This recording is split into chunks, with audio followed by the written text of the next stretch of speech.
Welcome to the ExecMBA podcast. I'm your host, Brett Twitty, and you are listening to a new episode. So in this episode of the podcast, I'd like to feature a conversation I recently recorded with my colleague, Callie Thompson. Callie is Director of Executive Degree Programs at the Darden School, and she and I recently sat down to talk a little bit more about Leadership Residency 1, what it entails, all the planning that's involved in making this week happen, as well as what she really enjoys about working with executive format students. So without further ado, here's my conversation with Callie Thompson. Callie, welcome to the podcast. Thanks for having me, Brett. All right. What a special day this is. We are literally one day before the start of orientation. We're sitting here in Charlottesville in the Darden Media Studios. Orientation starts tomorrow with check-in at 11 a.m. How are you feeling? Oh man, we are feeling so excited, so ready. We're busy, but we're really looking forward to welcoming the class.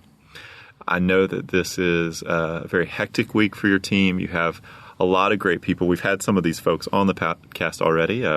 Longtime listeners will know Kathy Maslow from the sound of her voice. Obviously, she is instrumentally involved with making orientation and LR1 happen. Do you want to talk a little bit more about all the planning and everything that goes into executing? Yeah, well, certainly when you think of LR1 and orientation, you think of Mama Maz, Kathy Maslow. She's such a great member of the team, not just for her sort of attention to detail, which certainly there are tons and tons of details involved here, but just the spirit. I think what's important this time of year is to not actually get bogged down in the details, but to keep all the energy focused on welcoming the students. This is one of the only times that the whole group is together in Charlottesville, so it's actually really special for that reason, and we're trying to continually ask ourselves, what are we doing and how can we make it better year after year? Yeah, you're right. We are now a Roslyn-based program for the weekend residency. So LR1, Leadership Residency 1, and Leadership Residency 2 are really the students' opportunities to spend time here on grounds in Charlottesville.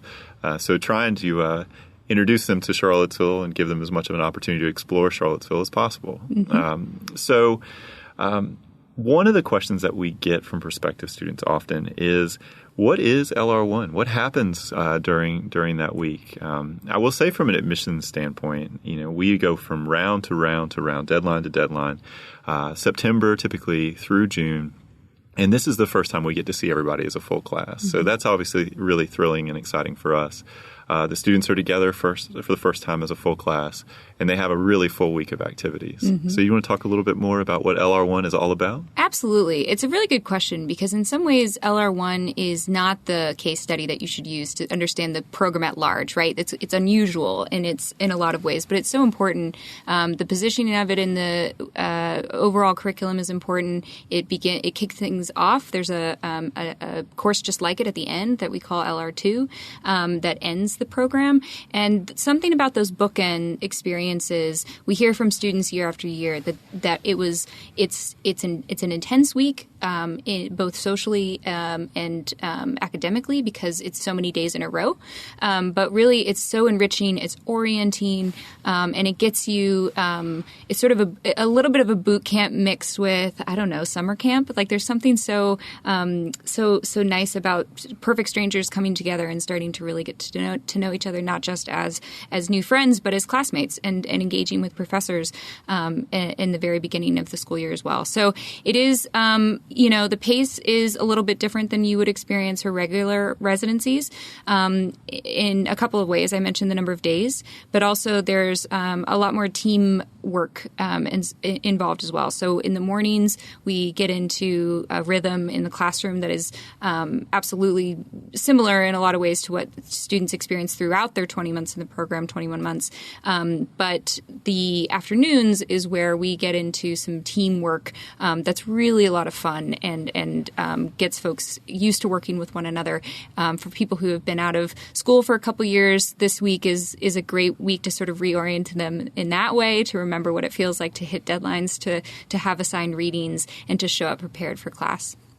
And there are obviously materials that are made available in advance should someone be interested in getting a jump start on things. So we talk a little bit about some of the resources we've made available for the first time this year. Modules of MBA math were made available to the students. We also have a class called Business Fundamentals that we open early if someone wants to work on that as a brush up quantitatively. We also just a week or so ago released the LR1 reading materials, and students can get a jump start on that. When you think about how students navigate this first week, what do you encourage students to think about, or what are some of the challenges that you see people sort of encounter, and how do you encourage them to work through it?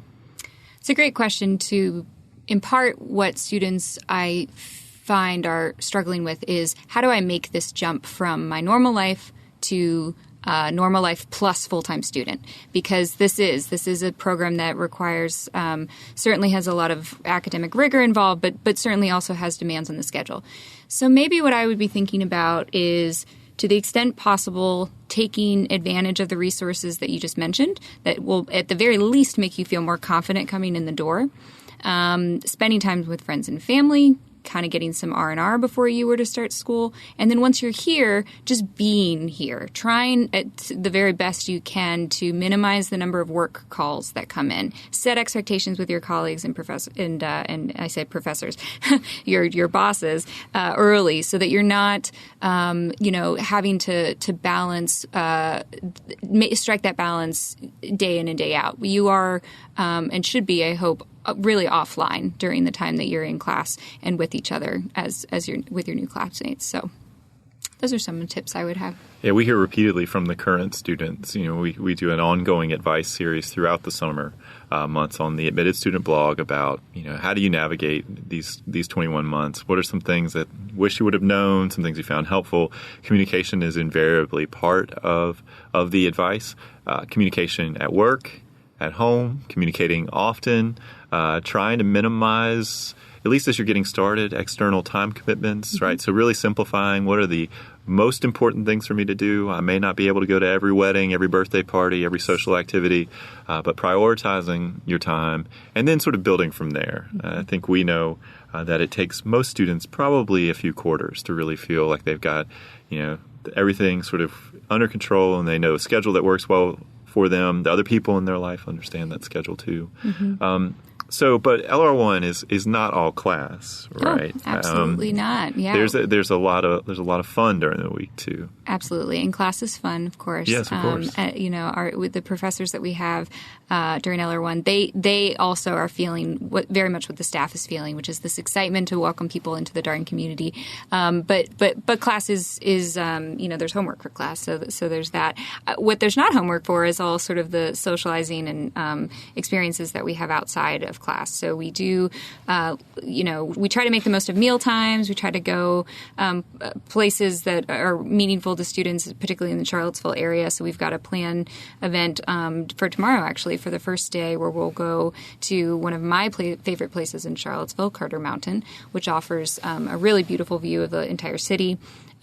We have a couple other experiences off-site that have to do with the case competition, which is our team-based activity. So sort of merging the co-curricular social with, what is actually in support of the course itself, so that we're not taking you away from what your class needs are the next morning. I think we try to strike the balance of offering enough activities that people can sort of take a break, but then also not distract too much from what the next morning has. I think there's a lot of, back-to-school anxiety. Sometimes people feel like, how will I get it done? Have I prepared enough?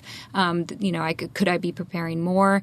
And we want to sort of make sure that people get their needs met. I guess one piece of advice, in addition to, people preparing themselves, reading, is another area, which is just show up with an open mind. Sometimes you won't have prepared. Sometimes you won't know what to expect, but we've got you. And I think that that's something that we try to say over and over again is, while all this information is useful to know in advance, when you're here, we're going to take care of you. The professors will, the staff will. We're going to be partners with you in this journey so that you know sort of how to navigate it along the way. So yeah, we do stress that this is a community. This is not just I'm coming to get an MBA and then I'm just here for the credential. That you are joining a community, Executive MBA community, a broader Darden family, but certainly within the class. You have your classmates, you have a learning team, yes. You have the program staff, you have other Executive MBA students, right? So one of the great things this year is we actually had members of our class of 2020 who said, hey, I want to help out. I want to share some of this wisdom, some of these things that I wish I would have known with the incoming students. So we had a webinar with members of our class of 2020, the actual section reps for Charlottesville and Roslyn, which was really well received. It was great. Students were super helpful. And, we're obviously looking for additional ways to continue to build those bridges between the classes because it's a network within a network. Absolutely. And people come in with all types of their own personal support networks, maybe their partners, maybe their friends, family members. And absolutely the ways in which the program has started to facilitate and engage the second-year students and bridge the gap there so that they can help each other. They know better than anyone what the experience is like. So I'm excited for the ways that we're going to continue, not just that new initiative, which thank you, Brett, for supporting that and getting those students engaged early. But we do plan to have early in the fall, close to the first exam period. We know that, anxiety runs high close to the very first exam period, what to expect, how to prepare. And so we'll get the students, those same students, and plus a few of their classmates back to be in front of this incoming class. I mentioned other support networks. That's another initiative that we're trying to focus on this year, which is how do we bring family members, friends into the fold earlier so that they know that they too are a part of, the Darden community. And I think students benefit from having, all those sort of various groups. You mentioned learning teams. The fact that this is a cohort-based program also means that you can rely on one another. All the various support teams just coming together early in the program so that you've got those relationships. And we also have clubs and organizations. I was in Roslyn yesterday, wrapping up things before heading down here to Charlottesville. Emma Kanukin, friend of the podcast, was there writing notes to all the women in our class of 2021. They will receive those notes when they show up for orientation check-in. So nice. That's a bit of an annual tradition here. It is, yes. I'm not surprised to hear that, and I'm so glad to hear it. I think that the club support is absolutely exciting. And I know that the clubs this time of year, the second-year students are really excited to start to spread the word about the club activities, maybe recruit new membership and new leadership later on, and that's actually good for Emma. I'm happy to hear that. Yeah, and we've had really proactive leadership. So Emma was on the podcast talking a little bit about what new our network of executive women was hoping to accomplish in the coming year. I had Candy Jones on the podcast. She is the newly elected president of our Black Executive MBA student organization. Morgan Oblinsky, who is vice president for admissions for our veteran executive students at Darden Club. So all of these folks, they're ambitious. They want to accomplish things, but ultimately their motivation is to make the program better. Yep. And to continue to help us improve, which is fantastic. Absolutely. There's such amazing partners in that way. So the other thing that I think about when I think about orientation at LR1 is making sure that students feel a connection to the university. They are not only Darden students, they are not only Executive MBA students, they are also the University of Virginia students. And so you want to talk about some of the things that are ongoing this week that are sort of pointed in that direction? Well, thank you for bringing that up. I think that's such a good reminder to all of us. We are all Wahoos here, so that's what's going to be exciting. We've got a few students in the incoming class who are already, UVA alums, and then of course we're going to welcome a whole new batch, and so that's absolutely an important identity. And I think the opportunity we have on Sunday is actually to go over to Main Grounds and to spend some time at the Colonnade Club, to spend some time touring the lawn and learning more about the rich history of the university. And that's sort of woven throughout the program, actually. Even though we're going to be in D.C., we're going to try to make sure that people have access to moments to gather and to cheer on the sports teams. We had a lot, obviously, of activity last March, and so students were really excited to get together at different bars within Roslyn and cheer on the team. So, we hope to sort of begin that relationship early during orientation and This week, we also plan to go over to Scott Stadium and make enough time in the program for people to also just explore Charlottesville and UVA on their own. And for those of you who are wondering, Scott Stadium is the football stadium here at the University of Virginia. And some press outlets have reported that the University of Virginia Cavaliers are actually the early favorite to win the ACC Coastal Division. Woo! What a time to be an incoming executive MBA student. What a time. And we actually expect that Cavman himself, our mascot, and how would you describe Cavman? I've not seen him. So there's actually two Cav men. There is the Cavman on a horse. Yes. And then which is a live person on a horse that rides in at the beginning of football games. It's very dramatic. Yes. There's also what I think is known colloquially here in the Charlottesville metro, mostly amongst kids, as Squishy Cavman, which is the more mascot-oriented Cavman. We will have the latter join us on Friday. We're very excited to have the students meet the non-horse Cavman this Friday and hopefully get us a little bit more fluent in our cheers and spirited going into this fall. Well, let's just talk about the Executive MBA Talisman. For UVA Athletics, our class of 2019 was here in Charlottesville for their second Leadership Residency when the men's basketball team won the national championship. Yes, they were. I can only imagine that having the Executive MBA students stop by Scott Stadium right before the season gets started, it seems to bode well for the football team. Absolutely. I think we were the good luck charm. Absolutely. So Callie, a little bit about you. We've obviously talked a ton about orientation LR1 and answered, I think, what are a lot of the questions that prospective students have. What do you enjoy about the work that you do and this population in particular? The two have been a part of my life for several years now. Prior to Darden, I was also working with this population in another school.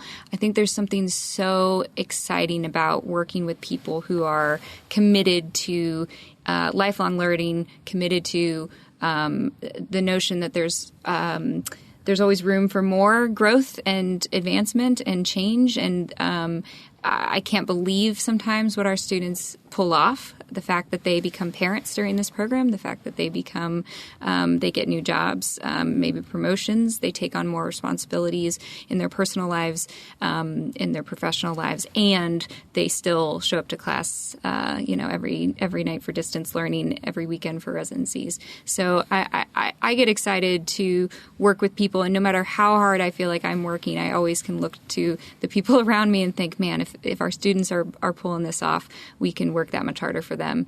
That's what gets me excited about this job. I'm constantly amazed by what people do in addition to this program. So many prospective students will say, like, what's it like to be a parent? Or they ask about these things. There's important questions. And I'm always struck by the fact that we have people who have children, moms, moms, dads, add members to their family, continue right along, managing everything. And, we have people, change jobs and a lot of other life stuff that happens while people are here. Life does not stop while you're an executive MBA student here at Darden, but you have support. And, I think that's the important thing to remember. And I'm always struck by how much the level of investment your team brings to supporting these students and, how far you're willing to go to make sure that they have an incredible experience here. Oh, absolutely.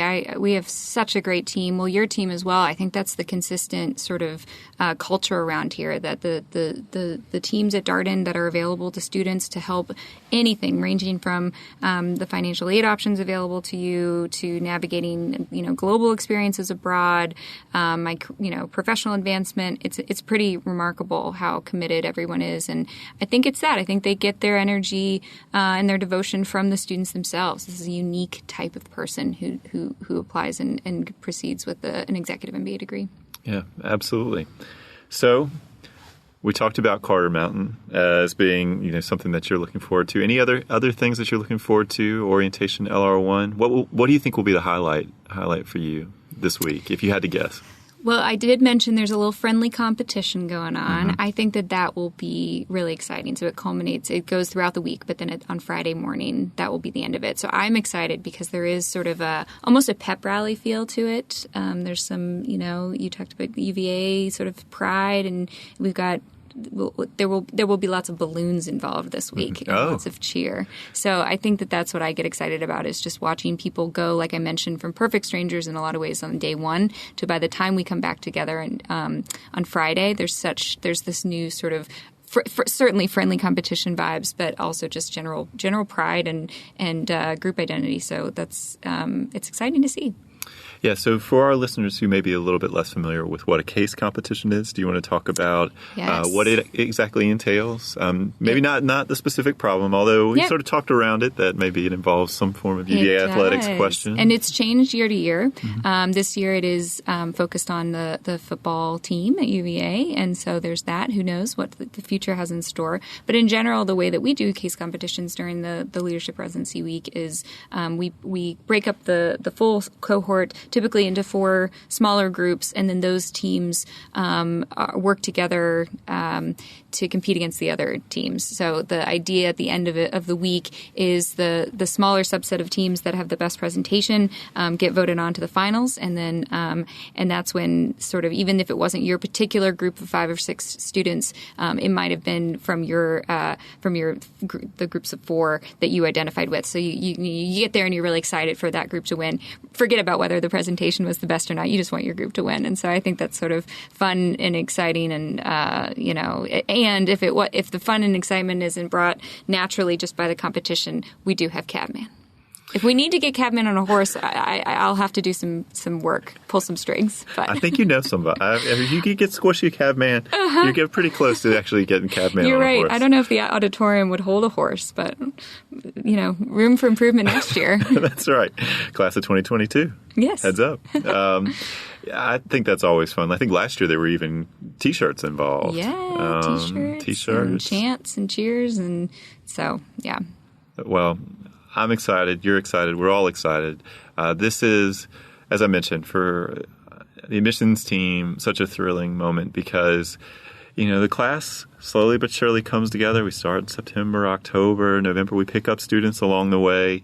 You start in May, June, you start to say, okay, we know what this group is going to look like, but this is the moment where you really get to have everybody in a room and say, this is the class of 2021. And you remember where you started, this is where you are, and it's obviously a great story that unfolds slowly, monthly. Yes. But this is in many ways the reason why we do our job. Absolutely. It must feel so exciting and rewarding for you. Yeah. Totally.